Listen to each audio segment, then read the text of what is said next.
বিসমিল্লাহির রহমানির রহিম। আসসালামু আলাইকুম, আদাব। আজকে আমি কথা বলবো আমেরিকার পররাষ্ট্রমন্ত্রী মার্কো রুবিও এবং ডক্টর ইউনূসের টেলিফোনের কথার বিষয়ে। তার আগে আমি অত্যন্ত ক্ষোভ এবং ঘৃণার সাথে জানাচ্ছি যে আজকে ঢাকায় একটি ক্যাঙ্গারু কোর্টে মাননীয় প্রধানমন্ত্রী, জাতির পিতার কন্যা জননেত্রী শেখ হাসিনার বিরুদ্ধে আদালত অবমাননার দায়ে 6 মাসের কারাদণ্ড দিয়েছে। এটা যে একটা ফালতু জিনিস, এটা যে কেউ বুঝতে পারে। এটা একটা প্রচারণা, নিজেদের তলাবিহীন বাহাদুরি দেখানোর একটা বাহানা। সবচেয়ে গুরুত্বপূর্ণ হচ্ছে সেটা হচ্ছে যে আপনারা জানেন যে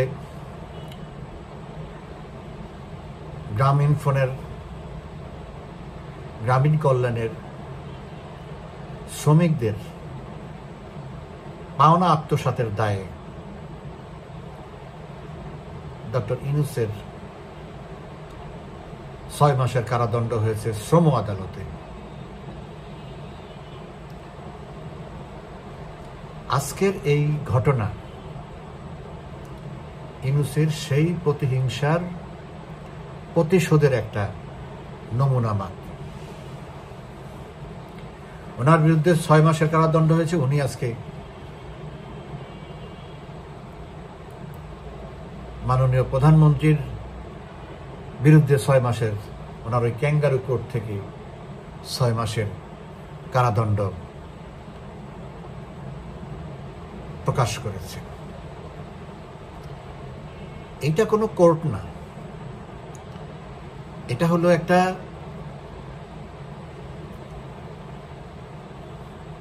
রাজনৈতিক আদেশ পালন এবং রাজনৈতিক উদ্দেশ্য সাধনের একটা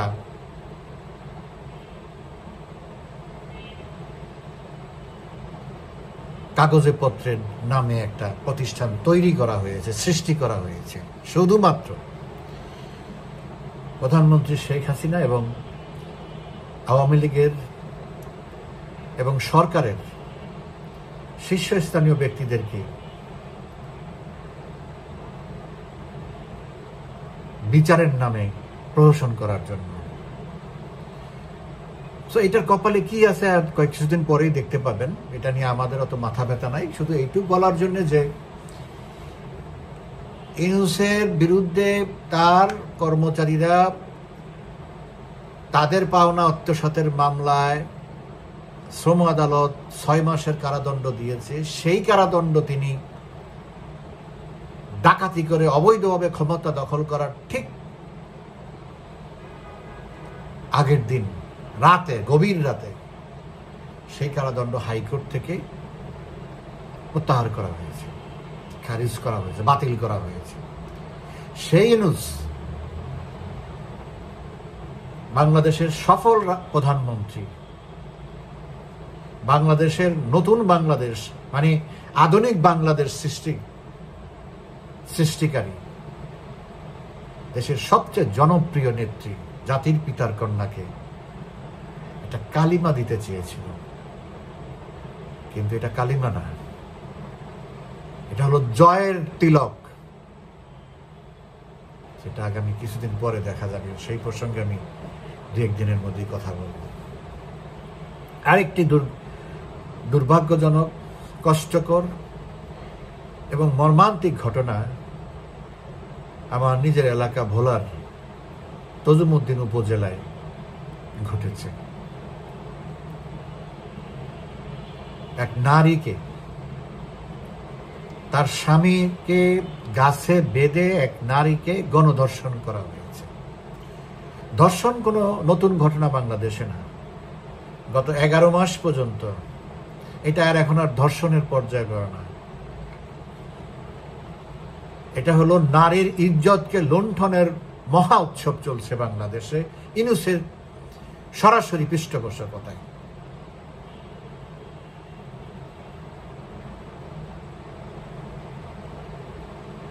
যেখানে প্রতিদিন 110 জন নারী ধর্ষিত হয়,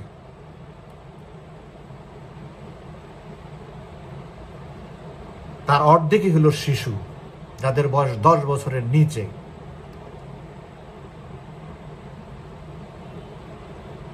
তো ক্ষমতা দখলকারী, অবৈধ ক্ষমতায় আসীন ইউনূসের মতো একটা ভণ্ড প্রতারকের সময় এর চেয়ে আর কি ভালো আশা করা যায়?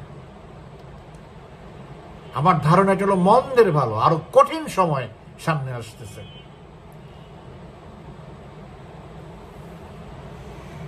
আপনারা জানেন গত পরশুদিন মার্কো রুবিওর সাথে, আমেরিকার পররাষ্ট্রমন্ত্রী মার্কো রুবিওর সাথে ডক্টর ইউনূসের টেলিফোনে কথা হয়েছে।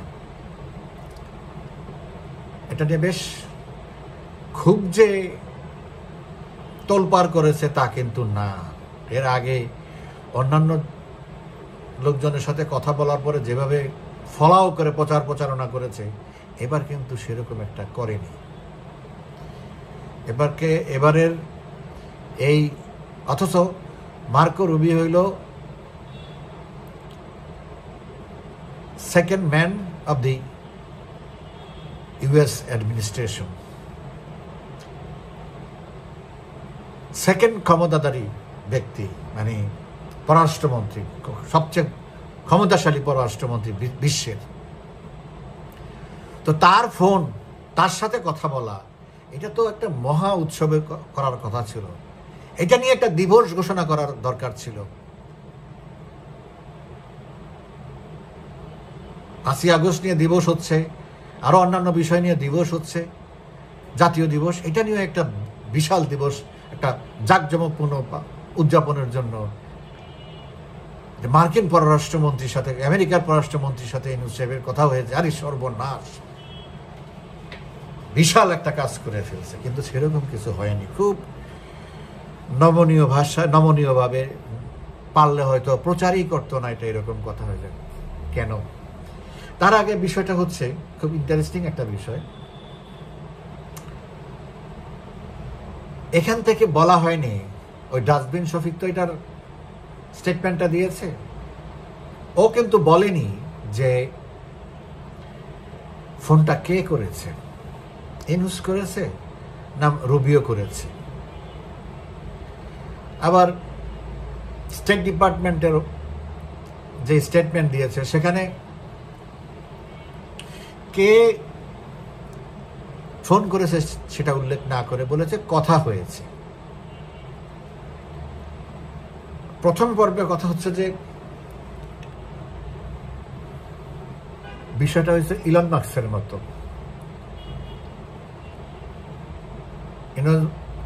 ডক্টর ইউনূস তখন দুবাইতে, তার লোক দিয়ে সে ইলন মাস্কের অফিসে যোগাযোগ করিয়ে ইলন মাস্কের সাথে কথা বলতে চেয়েছে। ইলন মাস্ক বলেছে, বা তার লোক দিয়ে বা জানিয়েছে যে উনি সময় মতো, যখন সময় পাবে তখন কথা বলবে। ঠিক উনি যখন সময় পেয়েছে, তার অফিস থেকে তাকে কানেক্ট করে দিয়েছে। এখানেও ঠিক তাই ঘটেছে। ইউনূস সাহেবের তরফ থেকে স্টেট ডিপার্টমেন্টকে তার ইচ্ছা প্রকাশ করা হয়েছে, একটু জরুরি কথা আছে, একটু কথা বলতে চাই। তখন ওনার অ্যাভেলেবেল সময়ে তারপর কানেক্ট করেছে তারকে কথা বলার জন্য। এখন হিতে বিপরীত কথা আলোচনায়, সেটা কেমন? সেটা হচ্ছে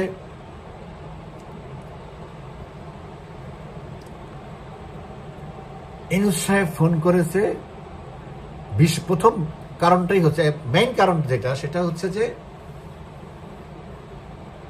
আগামী 3 তারিখে আমাদের উপরে যে শুল্ক আরোপ করা হয়েছে আমেরিকার প্রেসিডেন্টের তরফ থেকে 34%, সেটা 9 তারিখে হলো, সেটার ভ্যালিডিটি শেষ হয়ে যাবে। এর মধ্যে যদি কোনো চুক্তি না হয় তাহলে ওই 34% ট্যাক্স আমাদের উপরে ইম্পোজ হবে, অ্যাক্টিভ হবে। এখন 3 তারিখ হলো ওই খলিল, ডক্টর খলিলের সাথে কি উপদেষ্টা, সিকিউরিটি অ্যাডভাইজার, তার সাথে দেখেন। এবং সেখানে ইয়েও থাকবে, ওই আরেক বাটপার বাণিজ্য উপদেষ্টা বশির উদ্দিন। এই 2 জন থাকবে বাণিজ্য মন্ত্রণালয়ের ওই মাঝারি র্যাঙ্কের কিছু লোকজনের সাথে ফাইনাল ডিসকাশন করবে, তারা কি দিবে। এবং সেখানে সবচেয়ে গুরুত্বপূর্ণ আলোচনার বিষয় হচ্ছে যে শর্তের কথা এখন বলা হচ্ছে, সেই শর্ত পালন করা বাংলাদেশের পক্ষে অসম্ভব। এখন ইউনুসের জন্য অসম্ভব কিছু না। ইউনুসের যদি বলে যে বাংলাদেশকে আগামী 200 বছরের জন্য আমেরিকার কাছে লিজ দেওয়া হলো, ওটার মধ্যে সাইন করে দিবে, শুধু তাকে ক্ষমতায় থাকার জন্য ব্যবস্থা করতে হবে, আর কোনো কিছু দরকার নেই। কিন্তু বাস্তবিকভাবে বাংলাদেশের জন্য সেটা হবে বিশাল ক্ষতিকর একটা, ভয়ানক ক্ষতিকর একটা সেই 2 শর্তগুলো কি? আগে প্রশংসা তো এইটার থেকে একটু রেহাই পাওয়ার জন্য উনি আবদার করেছে পররাষ্ট্রমন্ত্রীর সাথে একটু কথা বলবে, জরুরি। তো জরুরি তখন উনি কথা বলেছে। এখন উনি তো ওনার কথা বলেছে যে আমি তো এইরকম একটা বিপদে আছি, আমি তো এইরকম সংস্কার করতেছি, এই নির্বাচন দিতেছি, এইসব করতেছি, এই দুর্নীতি বের করতেছি, অনেক টাকা পাচার হয়ে গেছে, এইসব কাহিনী বলে ঠেলে বিরাট একটা কিছু করে ফেলতেছে। উনি মহৎ কাজ করতেছে, ওহী নাজিল হয়েছে ওনার উপরে, উনি সেই কাজগুলো করার চেষ্টা করতেছে এবং তাদের সহযোগিতা চাইতেছে। এখন মূল কথা হচ্ছে যে আপনারা এখন এই শুল্কের ব্যাপারটা যদি আপনারা আমাকে একটু ইয়ে না করেন, সাপোর্ট না দেন, আমাকে একটু কনসেশন না দেন, তাহলে তো আমি তো গদিতে থাকতে পারবো না, তাহলে তো আমাকে বের করে দিবে, আমাকে এখানে একটু ছাড় দিতে হবে। আমি আপনাদের থেকে গম নেব, তুলা নেব, বোয়িং বিমান কিনবো, শুল্ক আমি যেগুলি আমদানি কম হয় কিন্তু সেগুলো শুল্ক কমায় দিব, তবুও আমাকে একটু রেহাই দেন। আমি যতটুক বিভিন্ন সূত্র থেকে, বিভিন্ন থেকে বিভিন্ন রকমের তথ্য ব্যক্তিতে আমার একটা ধারণা হচ্ছে, মার্কো রুবিও তাকে বলেছে এই ব্যাপারগুলো আমাদের কনসার্ন ডিপার্টমেন্ট আছে, they are very much active, they know what to do, better send your people to talk to them, negotiate them, they will finalize it. এই হলো শেষ ওই লাইনটা। এখন হলো মার্কো রুবিও যখন সুযোগ পেয়েছে, এদের সাথে তো কথা বলারই তাদের প্রয়োজন নাই বা সময়ও নাই, they are too busy with other burning issues around the world, and Marco Rubio is the key person to deal with that concerns. এখন মার্কো রুবিও আসলো আসল জায়গায়। যখন কথাই বলতেছি তাহলে আমাদের কথাটা আমরা বলে ফেলি। সেই কথাটা হচ্ছে, আপনি এইভাবে তো একটা আনইলেক্টেড গভর্নমেন্ট একটা দেশকে রান করতে পারে না। Country like Bangladesh, this is the 8th largest population in the world and is a very promising country. So what is about election? তখন সে বলতেছে আমার সাথে তো এরকম সবার সাথে কথা হয়েছে, আমরা ঐক্যবদ্ধ হয়ে গেছি, আমি এই বছরের শুরুতেই আমি নির্বাচন দিয়ে দিচ্ছি এবং খুব ভালো নির্বাচন হবে, সবকিছু হবে। তখন তাদের বক্তব্য হচ্ছে, on behalf of the American government, Marco Rubio হয়তো বলেছে যে আমরা একটা ফেয়ার ইলেকশন চাই, আমরা একটা ইনক্লুসিভ ইলেকশন চাই। আপনি আওয়ামী লীগের মতো একটা সর্ববৃহৎ বা একটা বৃহৎ রাজনৈতিক দলকে আপনি নিষিদ্ধ করেছেন, উই ডোন্ট লাইক ইট। সকল দলের অংশগ্রহণে মেজর প্লেয়ার যারা রাজনীতিতে, তাদের অংশগ্রহণে অ্যাটলিস্ট বিএনপি এবং আওয়ামী লীগের অংশগ্রহণে আমরা নির্বাচন চাই। এবং সেই ক্ষেত্রে যদি কেউ আপনার সুপারভিশনকে অ্যাকসেপ্ট না করে, অর কেউ কোনো দল যদি আপনার নিউট্রালিটি নিয়ে কোশ্চেন রেজ করে, in that case you can't conduct that election. You have to find alternative ways. We are not suggesting you what you will be doing, but there must be alternative accepted by the concerned parties. এই আসমানিবালা ওনার উপরে জারি হয়েছে।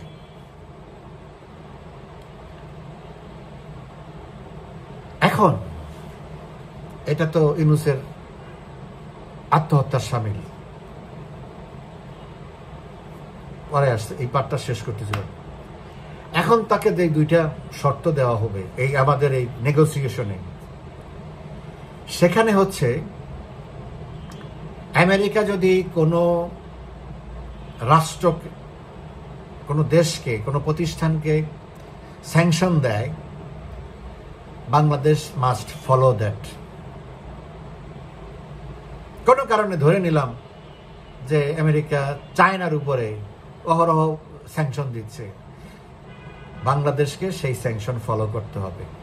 মানে ওই জিনিসটা বাংলাদেশ আর চায়নার সাথে deal করতে পারবে না, ইনক্লুডিং এমনকি রাশিয়ার সাথে হতে পারে বা অন্য কোনো আমেরিকার হোস্টাইল কান্ট্রির সাথে হতে পারে। এখন দ্বিতীয়টা হচ্ছে, আমরা যদি কোনো সুবিধা তোমাকে দেই বা তুমি যেই সুবিধাটা আমাকে দিবা, সেটা যেই সুবিধাটাই হোক, করের সুবিধা, ইম্পোর্ট সুবিধা, যাই দাও, এই সুবিধাটা সেটা নেগোসিয়েটররা ঠিক করবে তুমি তোমার কাছ থেকে কি সুবিধা তারা নেবে। দি সেম সুবিধা, facilities you cannot open for any other country in the world. আর কাউকে তুমি এই সুবিধা দিতে পারবা না, যেটা কোনো স্বাধীন সার্বভৌম ওপেন কান্ট্রি লাইক বাংলাদেশ, যার সাথে সারা বিশ্বের সাথে এইরকম কোনো, বিশ্বের কোনো দেশের সাথে এরকম কোনো শত্রুতা নাই যাকে আমরা এরকম করে অ্যাকসেপ্ট ইসরায়েল। তো সেই ক্ষেত্রে America is not our main market for export, the EU is the main market for export. এখানে অনেক লম্বা আলোচনা হবে, এটা আমি শুক্রবার পরশুদিন, সেই দিন আমি এই বিষয়টা নিয়ে আরো ডিটেলস আলোচনা করবো, একটু অনেক বিস্তারিত বলতে পারবো। তো এই some conditions which cannot be acceptable, সেরকম জিনিস সামনে দাঁড়িয়ে, তার মানে হচ্ছে এমন শর্ত তোমাকে দেব সেটা তুমি পালন করতে পারবে না। ইন দ্যাট কেস আমরা তোমার উপরে আমাদের যা করার সেটা আমরা করে ফেলবো, তাতে তুমি বাঁচো মরো যা তোমার হয়, আমার কিছু করার নাই। সো তাকে অন্যভাবে তাকে ধরবে। এতদিন যে টিকে আছে, এই টিকে থাকার মূল কারণ হচ্ছে, এটা হলো ডোনাল্ড ট্রাম্প বা মার্কো রুবিও, তুলসী গ্যাবার্ড, এদের সম্পূর্ণ ইচ্ছার বাইরে এসে টিকে আছে। কিভাবে? সেখানে তাকে কিছু অ্যাসাইনমেন্ট দেয়া হয়েছে যেখানের কোনো প্রোগ্রেস নেই, কোনো ইমপ্রুভমেন্ট নেই, এবং সেটার কোনো ফিউচারও নেই। বিকজ সকল রাজনৈতিক দল, ইনক্লুডিং আওয়ার আর্ম ফোর্সেস, বলে দেওয়া হয়েছে করিডোর, চ্যানেল যাই হোক, বন্দর, এগুলো আমরা দিচ্ছি না, কাউকে দেব না, এটা আমাদের দেওয়ার অথরিটি নেই, এটা সংসদ বা পরবর্তী সরকার এটা ঠিক করবে। সো এটা ফিনিশ, অন্তত ইউনূসের জন্য। তো তাকে দিয়ে তো আর কোনো কাজ হচ্ছে না, আসল কাজ যেটা করার সেটা তো আর হচ্ছে না। সেই জন্যে এখন সে একটা মুসিবতের মধ্যে পড়ছে যে ইলেকশন তাকে দিতেই হবে। কিন্তু দিতে হবে মানে কি, তাকে আগে সরতে হবে, because Awami League will not allow him to conduct next election.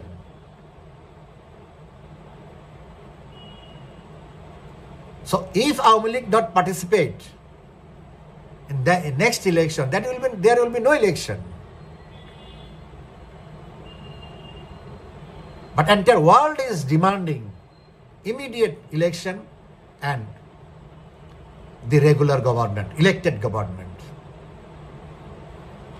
So, আমি মনে করি ইউনূস তো ইলেকশন কন্ডাক্ট করতে পারবে না, he is finished, any time soon he will be gone. তো এখন আমি মনে করি আমাদের সেনাপ্রধান জেনারেল ওয়াকারুজ্জামান যে বলেছেন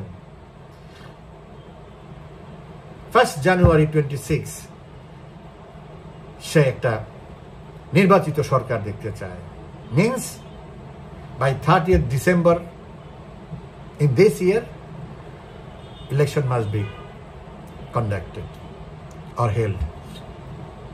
So আমি মনে করি ডিসেম্বরের মধ্যেই নির্বাচন হবে। সেই ক্ষেত্রে ইউনূসকে যেতেই হবে। এখন ইউনূস কখন যাবে এই প্রসঙ্গে আমি আরো বিস্তারিত, আমি আজকে একটা ফেসবুকে পোস্ট দিয়েছি, মাননীয় প্রধানমন্ত্রী ফিরে আসার তারিখ ঘোষণা করবেন, তাকে ফিরে এনে ফাঁসি দেওয়ার জন্য স্বপ্ন দেখতেছেন। উনি যখন ঘোষণা দিবেন আমি অমুক তারিখে আসব, তখন তারা কি করবেন আজ থেকেই যেন তারা সেই ভাবনা শুরু করেন। এই ছিল আমার কথা ওখানে। তো এই কথা বলেই আমি আজকের আলোচনা শেষ করব।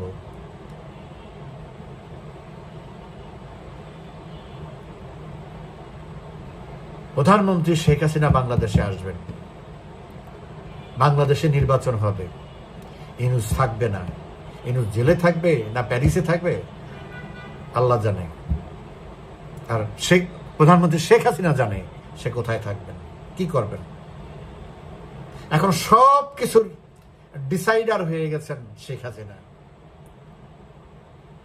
কারণ ওয়ার্ল্ড পাওয়ার যারা বা ওয়ার্ল্ড পাওয়ার্স যারা, তারা এখন ডিসাইড করেছে নির্বাচিত সরকার দেখতে চায় সুনেস্ট পসিবল টাইম, এবং ইনক্লুডিং বা আওয়ামী লীগ, তারা মেনশনও করেছে আওয়ামী লীগকে সহ নির্বাচন করতে হবে। তো আওয়ামী লীগকে সহ নির্বাচন করলে there will be lot of give and take, lot of negotiation. তার মধ্যে নাম্বার 1 হলো নট আন্ডার ইউনূস। এগুলো নিয়ে আমি দু একদিনের মধ্যে কথা বলবো। কথা বলার আরো জরুরি বিষয় আছে। দিনে দিনে অনেক গুরুত্বপূর্ণ আলোচনার রসদ তৈরি হচ্ছে, উপাদান তৈরি হচ্ছে। নিশ্চয়ই সেগুলোর ভিত্তিতে আমি আমার মতো করে আপনাদের সাথে যতটুকু সম্ভব আমি শেয়ার করব। অনেকে অনেক কিছু প্রশ্ন করে, এটা বলে এটা কি সেটা কি, অনেক কথা আমি বলতে পারি না। কৌশলগত কারণে আমার মুখ দিয়ে সেসব কথাগুলো বের হওয়া ঠিক না। কারণ আমাকে যারা চিনেন জানেন গত 30, 40, 50 বছর পর্যন্ত তারা জানেন যে